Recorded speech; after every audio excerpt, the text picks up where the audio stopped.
અંકલેશ્વર શહેરના સુરતી ભાગોળ વિસ્તારમાં આજે એક મોટી દુર્ઘટના સર્જાતા રહી ગઈ હતી। વિસ્તારમાં ચાલી રહેલી પાણીની પાઇપલાઇનની કામગીરી દરમિયાન અચાનક જ જમીન ધસી પડી હતી, જેમાં એક રેતી ભરેલી ભારેખમ ટ્રક ફસાઈ ગઈ હતી। રસ્તાની વચ્ચે જ ટ્રકના પૈડા જમીનમાં ગરકાવ થઈ જતા ભારે અફરાતફરીનો માહોલ સર્જાયો હતો અને સ્થાનિક લોકોના ટોળે ટોળા ઘટના સ્થળે એકઠા થઈ ગયા હતા। સૂત્રો પાસેથી મળતી માહિતી અનુસાર સુરતી ભાગોળ વિસ્તારમાં ગુજરાત અર્બન ડેવલપમેન્ટ કંપની દ્વારા પાણીની લાઈન નાખવાની કામગીરી ચાલી રહી હતી।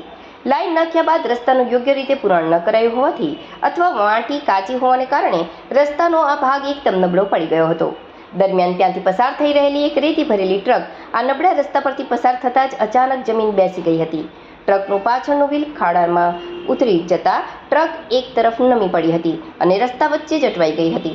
ઘટનાની જાણ થતાં જ સંબંધિત સરકારી તંત્ર અને કોન્ટ્રાક્ટરની ટીમ તાત્કાલિક ઘટના સ્થળે દોડી આવી હતી। ટ્રક ભારે હોવાને કારણે તેને સીધી બહાર કાઢવી મુશ્કેલ હતી, જેથી તંત્ર દ્વારા સૌપ્રથમ ટ્રકમાં ભરેલા રેતીને ખાલી કરવાની કામગીરી હાથ ધરવામાં આવી હતી। ત્યારબાદ ક્રેન અને અન્ય જરૂરી સાધનોની મદદથી ટ્રકને સલામત રીતે બહાર કાઢવાની કવાયત શરૂ કરાઈ હતી। સદનસીબે આ સમગ્ર ઘટનામાં કોઈ જાનહાનિ કે ઈજા થઈ નથી।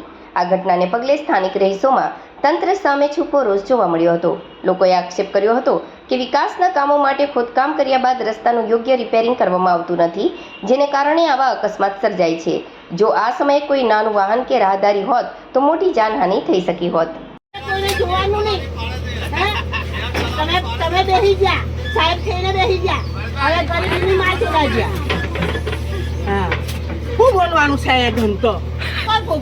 નગરપાલિકા ખોદવે આ મારી બહેન કેટલા રૂપિયાનું લઈને આવી, બીપી વધેલી છે, દવાખાનામાં દાખલ કરીને લઈને આવ્યો। મને કાલે 2 દાથી જળાવવામાં થઈ ગયા, પાણીમાંથી પાણી નહીં હતું।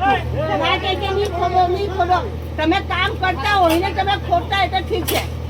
મેમ્બર બની ગયા, મેમ્બર બનવાનો તો બહુ શોખ કેટલા કાલાવાલા કરે, ભાઈ નહીં ખોદો, ભાઈ નહીં ખોદો, ભાઈ નહીં ખોદો, તો તમારે નહીં ખોદવું જોઈએ ને, તમારે ખોદવું તો તમારે પૂરવું જોઈએ ને। હા, તમે સભ્ય બની ગયા તો તમારે જોવું જોઈએ ને, તમારે અહીંયા આવવું જોઈએ ને। અમારા ગરીબનું શું થાય? આ રૂપિયા કઈથી લાવવાના? આ વ્યાજે રૂપિયા લાવીને લોનો ભરીને થાકી ચાલ્યા। આજે કેટલા વર્ષ થયા, હું આ ડોહી ગરપન છું, આ ડોહી કેટલા વર્ષ થયા, મને ઝાડામાં અમે થઈ ગયા। સરકારી મેં તો કોઈ ટ્રીટમેન્ટ બી કરતું નહીં। આદિવાસી જાય તો જાણે પેલા બેન તો ગયા ભેંસ પાણીમાં, આદિવાસીને માદે અંજી છે, મરે કે જીવે। હવે આ બધું કોણ જોવે? અને જોવાનું ને છે કોઈ સભ્યો કાહે કોઈ સભ્યો છે? દેખાય છે ને કોઈ સભ્યો?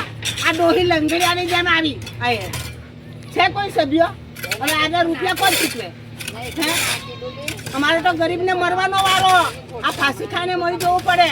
હવે આ નગરપાલિકામાં પ્રમુખને અભિનંદન કરવા જાવ, સાહેબ સાહેબ સાહેબ, એટલે સાહેબ તમારે જોવાનું, પ્રજાને તમારે જોવાનું હોય। અમે તમને જોવે તો તમારે અમને જોવાનું કે નહીં જોવાનું?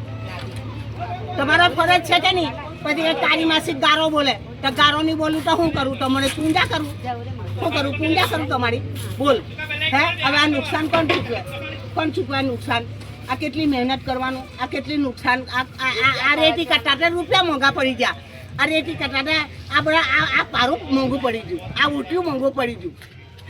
હવે એની હમણાં ગારો બોલાની જેવી તેવી તો સંભળાવવાનું નહીં। દિલ્હી ને ગાંધીનગર જતો રહે બીજો।